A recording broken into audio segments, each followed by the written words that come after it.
What's up, y'all? I'm Miss Liana, and it's time for us to be fucking for real that we really need to mind our mouths, okay?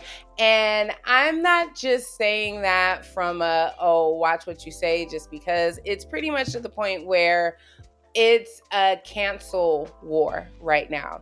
As you can't help but not know that Charlie Kirk was murdered this week. It was at one of his public debates, and it has been very, very polarizing. Polarizing in the sense of people's opinions of his death. And I don't really think it's the opinions of his death. I think people more have an opinion of the people that choose to follow him and why. And I think people have more of opinion of witnessing such a high veneration of somebody that was about hate and divisiveness and was very open and proud of that. Since he has passed and people have been speaking about what he stood for, as people have been speaking about their opinions, and some people have been mocking his death, and in no way, shape, or form is that okay. Even though he did, spend a lot of his time online mocking other deaths of Black Americans. The people that are speaking on him right now are facing complete loss. There's a whole list that's being compiled, and some of the recent firings are Matthew David was fired as a commentator on MSNBC for calling his rhetoric hateful and divisive. Delta Airlines and Office Depot have fired employees. So has NASDAQ, Microsoft, and city, state, and military officials are getting fired over this. And here's the thing, right? I've seen a lot of people on the other side get fired for their opinions. I've seen a lot of people in certain fields where it's like they make comments, they leave comments online, people find their information about them, and they lose everything. And now the right, they have their thing that they can make other people who have a difference of opinion of them lose everything.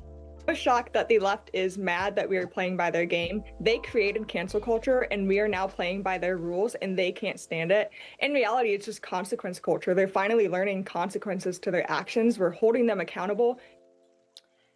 And here's the thing, right? One thing about me, when I see people online that are losing their jobs and losing everything from a comment, I have mixed emotions about that.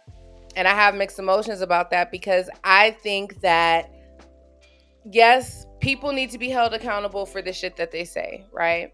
I think that if you are in a job where you have to serve, you have to serve the public. If you're in a job where you are in the legal field or in the medical field, like, you should not be racist. And if you are racist, you should not be public in your racism. And yeah, you should be held accountable for that, right?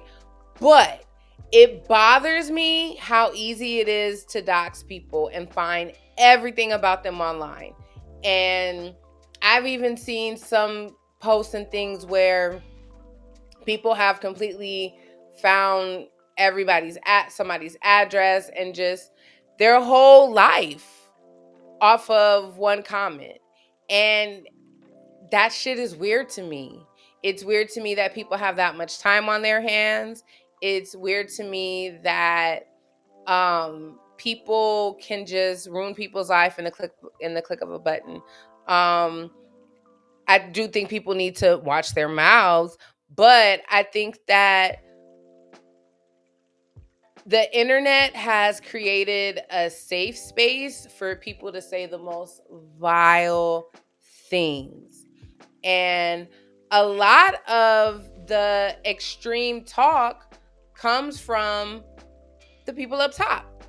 And I think if we're going to be real, a lot of the rhetoric started with our current head of state, who does not care and who will consistently spread the message of extreme violence and propaganda. I mean, look what he said on Fox. Whenever there's a call to try to find peace, he will ignore the call and lead to call for more chaos, in a sense. Radicals on the right as well. We have radicals on the left. People are watching all of these videos and cheering. Some people are cheering that Charlie was killed. How do we fix this country? How do we come back together? I'll tell you something that's going to get me in trouble, but I couldn't care less. The radicals on the right oftentimes are radical because they don't want to see crime. They don't want to see crime. Worried about the border. They're saying, we don't want these people coming in. We don't want you burning our shopping centers. We don't want you shooting our people in the middle of the street. First of all, none of that is happening. And that's the thing, is that there's an issue with people being able to just also go on television and say whatever they want. And I normally do not agree with Speaker of the House Mike Johnson, but this one statement I agree with. Clear. You've had people who have resorted to political violence because they were encouraged along by the dialogue out in the public square, and some of that is put forward by elected officials and people with large platforms, large social media platforms, and they're saying and doing things that make it personal, and people direct their anger to individuals. I mean, this is not who we are. We're better than this. We need to be setting an example as Americans. And here's the thing, right? While he's saying that on CNN, it's not being said in the House. It's not being said. It's like there's no standard of ethics in communication right now. There's no standard of ethics in the media. It's kind of like whoever can say the wildest shit, whoever can spew the most hateful shit. It's fucking insane. And I have never seen rhetoric so angry and fight provoking. I mean, to see people talking about a civil war all week is fucking crazy. To hear people say like, oh, you want war, you want, like, the videos that have been coming out and the people that are just so ready to just call for violence. And again, even when it comes to these elected officials who are calling for violence and who are just adding to the chaos. And I don't expect everything to be like this can't we all get along kumbaya shit, right? But how extreme does it have to get for people to say, what the fuck? What have I contributed to? How extreme does it have to get? And where does the line between the First Amendment is so blurred and convoluted right now? Like, there is no free speech. There is only free speech if you look a certain way in this country right now. And, you know, even when that one girl called that kid an N-word and was held accountable for it and raised $1 million because people are tired of cancel culture, or as this conservative said, consequence culture. And again, you should be able to give your opinion. You should be able to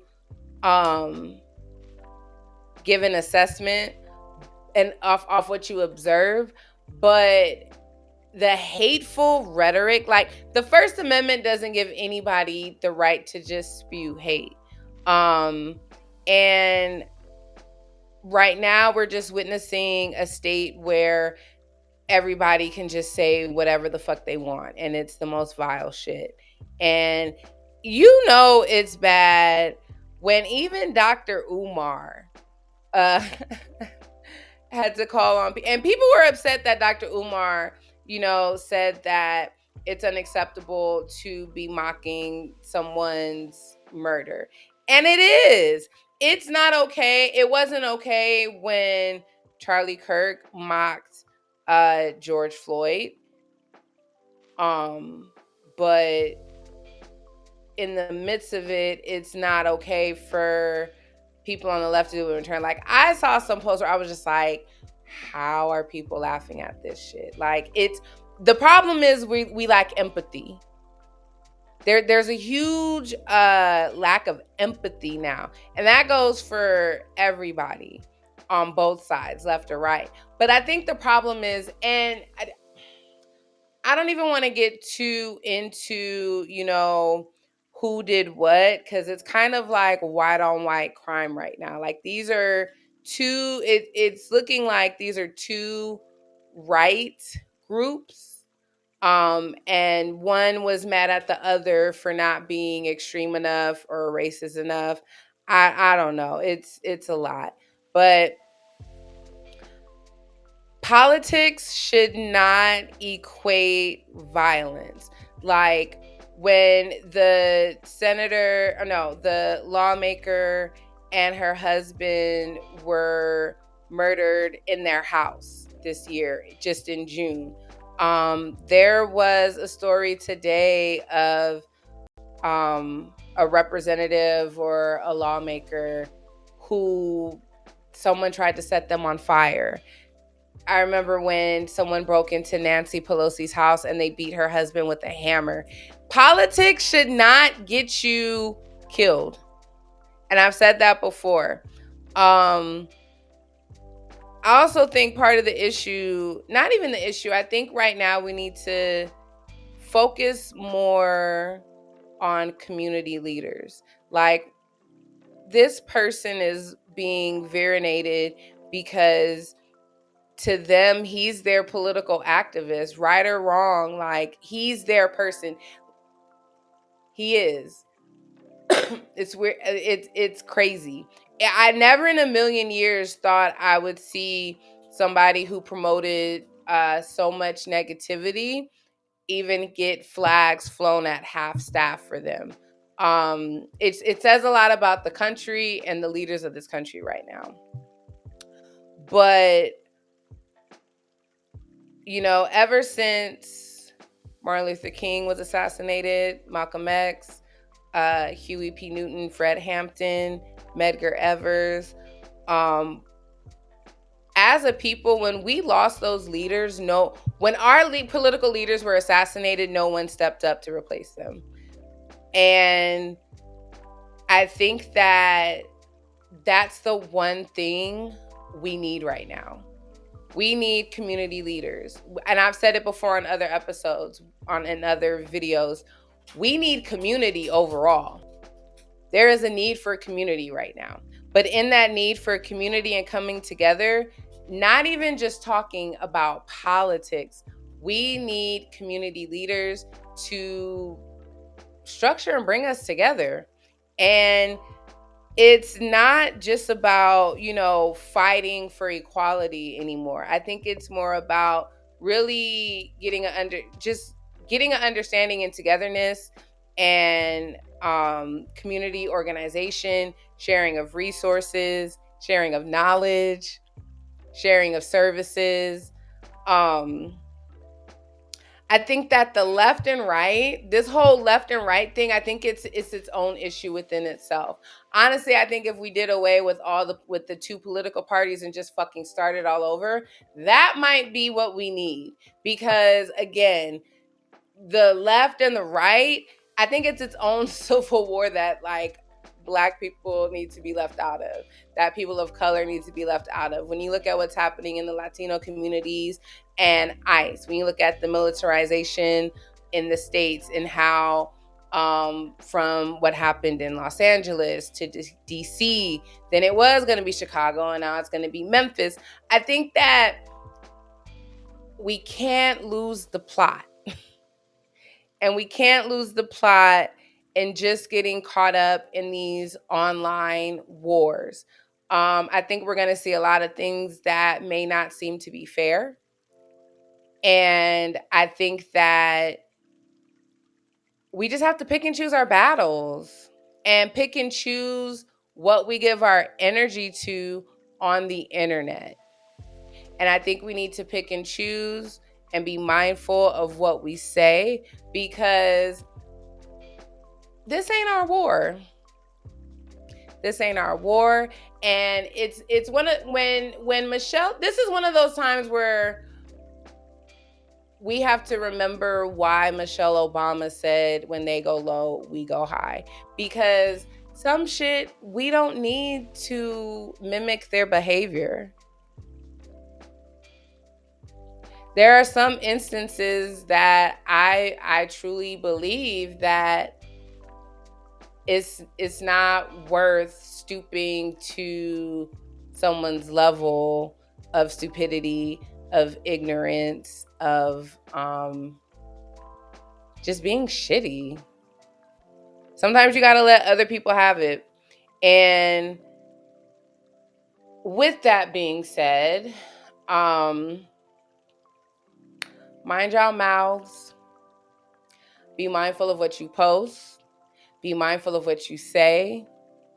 And be mindful of who you talk to. And, you could peep shit, but everything doesn't need a response. Everything doesn't need a debate. And everything doesn't need an argument.